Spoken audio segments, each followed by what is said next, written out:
So today, we're gonna be taking a look at the benefits and downsides of jailbreaking a PS5 this time, and it is definitely not as clear-cut or one-sided as the PS4. So the latest jailbreak for the PS5 requires the console to be on firmware 3.02 for 51, any firmware in between, which is this number here, in the console's information page in the settings. Back in 2020, the first exploit for the PS5 was released in the form of a kernel exploit that could be triggered from the console's web browser. Unlike the PS4, the PS5 doesn't have a dedicated web browser application, but it does have an inbuilt browser that can be accessed via the user guide option in the settings menu. Redirecting this page to an exploit site via a custom DNS is all that's required to get the console to a website that can initiate the exploit. The exploit unlocked the console's debug settings that are only meant to be accessed on development kit console and gives us access to the console's file system through FTP, allowing us to add our own web browser shortcuts and custom themes. This wasn't considered a jailbreak as at the PS5 has a number of additional security measures that didn't exist back on the PS4. One of the major ones being a hypervisor that restricts access to the kernel. Luckily, in 2023, a workaround was discovered by Ostrowski and Nullpointer, where the Redis server could be hijacked to spawn a daemon process that could run in the background and handle the request that would normally be handled with kernel patches. So this solution does have its issues, but it was able to unlock a similar level of functionality as previous jailbreaks had on the PS4. This enabled homebrew running on the PS5 in the form of PS for homebrew apps that target the PS5 through its backwards compatibility feature. The jailbreak is loaded through the web browser. Then a payload is injected known as ETA, which enables homebrew FTP plugins and more. You can download an app called the Homebrew Store from ETA, which acts as an app store for downloading other homebrew applications. There aren't that many available yet. There is the PS5 Explorer app from Lappy, which gives you access to the file system and items flow. That acts as a game launcher with a number of useful utilities for jailbroken consoles. So let's start off by going through the benefits of jailbreaking the PS. One of the main ones is having the ability to run PS for games at higher frame rates.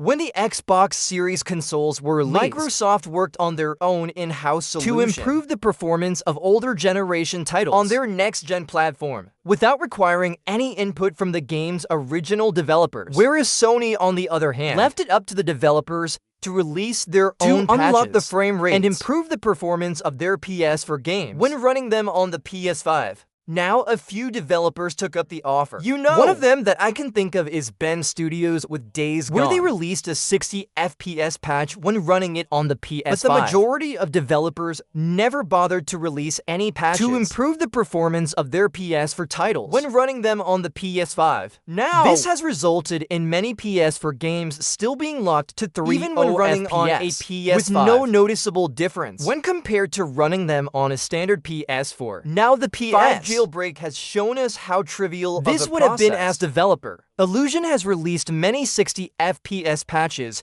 for multiple PS like Gravity games. Rush to Red Dead Redemption 2, CTR Nitro Fields, The Order 1886, and many more games. Even Lance McDonald's famous 60 FPS patch for Bloodborne, all of the games listed there and more, have no trouble hitting a locked 60 FPS on PS5 with a simple patch.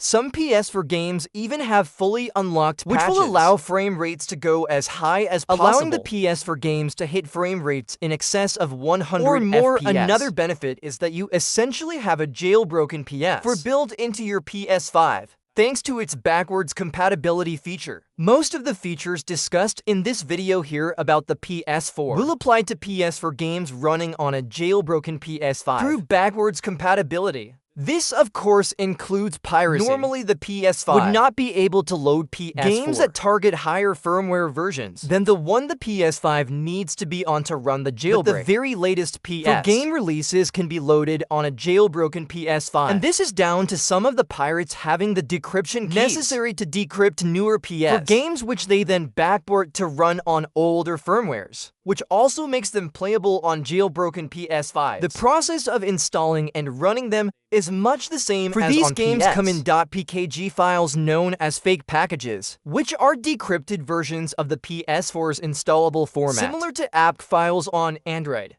The PS5 can install them through the package in the debug settings, and they can be launched from the home menu. Like any other app when the jailbreak is running. This also unlocks another benefit of jailbroken PS5s, and that's being able to play previously delisted content. Or in other words, content that Sony doesn't want you to have access to anymore can run that again on your PS5.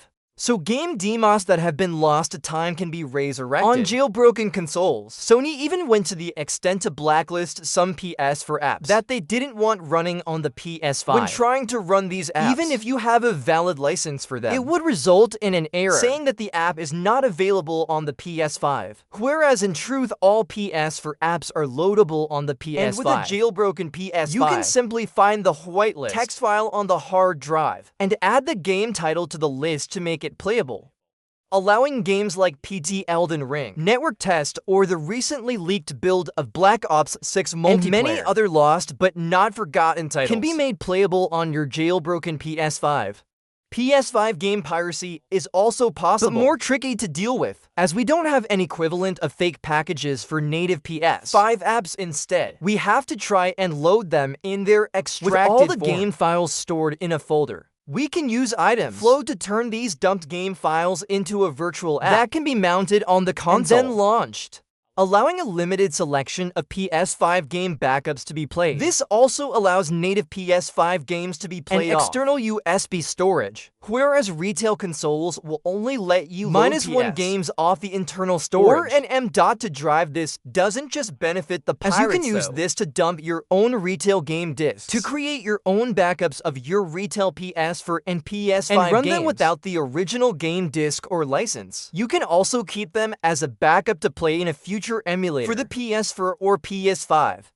Another benefit is access to trainers and mods at the time of recording. We don't have an equivalent to the gold 10 cheats on the PS4, but I'm sure that's not too far off at this point. However, there is a payload known as PS5 which can be used to connect a remote debugging software. And this also includes trainers like PS4 Multi-Trainer 2, which have cheats available for many PS4 and PS5 that titles can be loaded on the PS5 to enable God mode, one-hit kill, infinite ammo, infinite items currency, and more. Besides the 60 FPS patches, Illusion also has patches that can be loaded to enable hidden developer menus for games like Demon's Souls, Uncharted, Last of Us, and more. These menus allow you to freely explore the levels, access developer tools, and access content that was cut from the game. You can also play games from older generation consoles through emulation. Sony developed software-based emulators to run Sega Saturn, PS1, PSP, and PS2 games on the PS4 so that they could release a limited selection of those games. These emulators have been dumped and can be repacked with any Sega Saturn, PS1, PS2, or PSP ISO to load these games on the PS5 through backwards compatibility. There's also a PS5 homebrew loader by John Tormlin that can be used to run some retro game emulators like Lake SNES and Mad Nathan, a multi-system emulator that can be used to play classic Sega and Nintendo games, along with PS1 and many more. You can also use this homebrew loader to run Devolution X, a port of the original Diablo game for PC, and a similar port of Duke Nukem 3D. So those are really the benefits at the moment of jailbreaking a PS5. Given that the actual jailbreak has only really been available for about a year at this point. So now we come to the downsides of jailbreaking the PS5, of which there are many. So firstly, we cannot access PSN, as we need to remain on an older firmware to access the jailbreak, just like PS4, and this is a tethered jailbreak, which means you have to run it every single time. You reboot the console, although it only takes a few seconds to load up the web browser, and select DTA hen to get back up and running with the jailbreak. But the major problem is that the jailbreak is so old that it requires a PS5 that hasn't been updated in well over 2 years. And since we don't have access to the decryption keys to decrypt new PS5 titles like we do on PS4, we are limited to only being able to play PS5 games that were released up to mid-2022.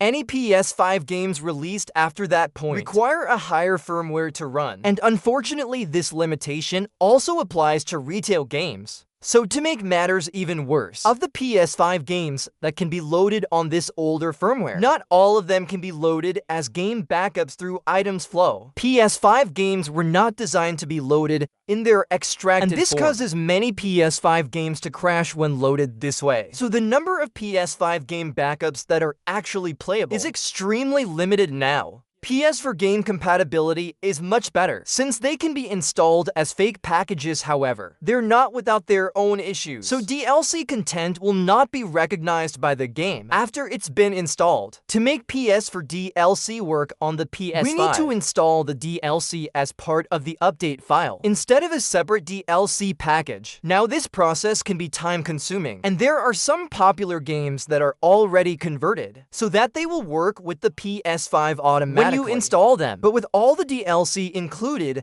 But for most PS4 games, this will need to be done manually if you want access to the DLC. And there are many quality of life features that have not yet been implemented on the PS5. Now, one of the main reasons for this is that we don't actually have many developers on the PS5 due to its availability and cost. So back when the exploit was new, we were still in the middle of COVID and a global chip shortage, making these consoles extremely expensive due to their limited availability. And even nowadays, finding a PS5 on a jailbreakable can be extremely challenging due to the requirement of the console to be on a much older firmware that is 2.5 years old. So I don't want to come across as too pessimistic. You have to bear in mind that this has only been out for a year at this point, whereas the PS4 jailbreak has been out since about 2016. So it's had much longer to actually get to where it's at right now, whereas the PS5 jailbreak, the PS5 itself came out at the back end of 2020. But the jailbreak, having access to something that is pretty much a full jailbreak at this point that only started in 2023. So there's only really been a year of development on this so far. So the best hope, in my opinion, for better improvement is for a newer jailbreak to be released for the PS5 that targets a much higher firmware, to remove that requirement of having a console to be 2.5 years old to be jailbreakable.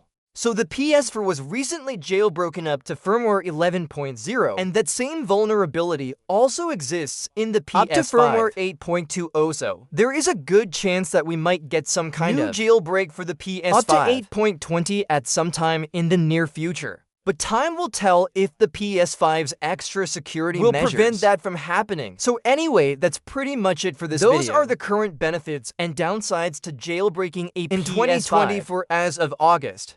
So hope you guys enjoyed this video or found the information useful. If you did, please leave a like and subscribe. And once again, I'll hopefully see you guys in the next video.